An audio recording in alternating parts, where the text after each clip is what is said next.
A question I've been asked fairly frequently about the Festool domino is, can you make your own dominoes or do you have to buy them from Festool? I think there's a lot of fear that you'll be nickel and dimed in the consumables like you are with a lot of tools and other things in life. I've not done it for today, however, yes, you can make your own dominoes. I've got this length, about 700mm long, of a 10mm domino now. It can be made from any hardwood material, so little offcuts like this, which aren't particularly good for anything, I can now turn into 10mm dominoes. All you need is a table saw. Thicknesser is optional, but it is helpful, and a router with a roundover bit.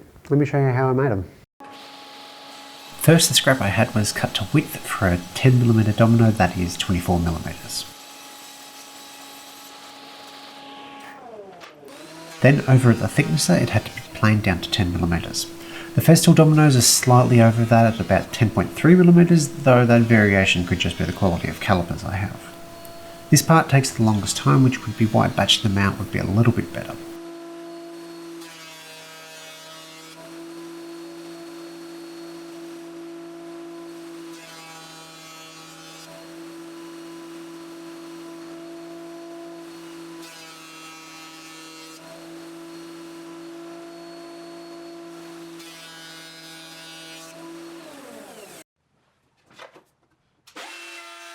Then, using a router table and a roundover bit, the edges were rounded over to create the domino shape. You may have to play with various roundovers to get the right radius for each domino size.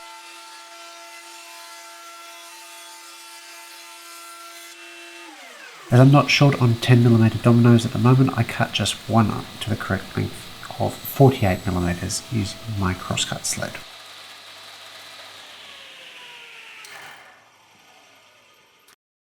So the big question, does it fit? So this is a actual 10mm domino, which goes into the mortise pretty well.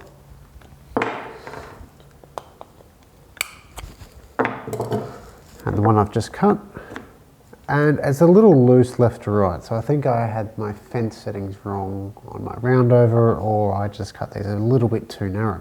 However, there's pretty much zero play up and down, which is where the majority of the gluing surface is anyway.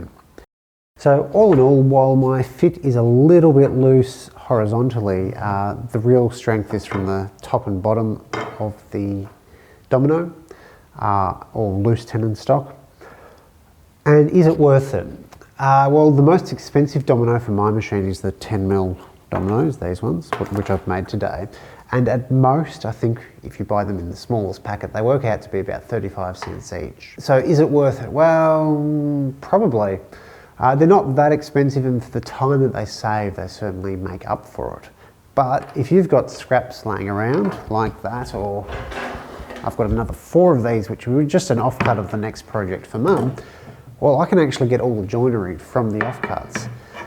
And if you're batching them out so that you're not having to reset your machine over and over and over, they're actually pretty easy to make. So the value proposition is make your own if you've got time to batch them out. If you don't, buy a packet until you do have enough offcuts to batch out, or enough to justify the time to batch out a whole bunch of dominoes. For me, I'm going to leave this as a complete stick. That way when I need a domino, I can just cut it off. This is a bit easier to store than the pre-cut ones, and if I have bags and bags of the size that I use the most, it's actually a little bit inconvenient to store because I can't store it all on the Sustainer. Thanks for watching.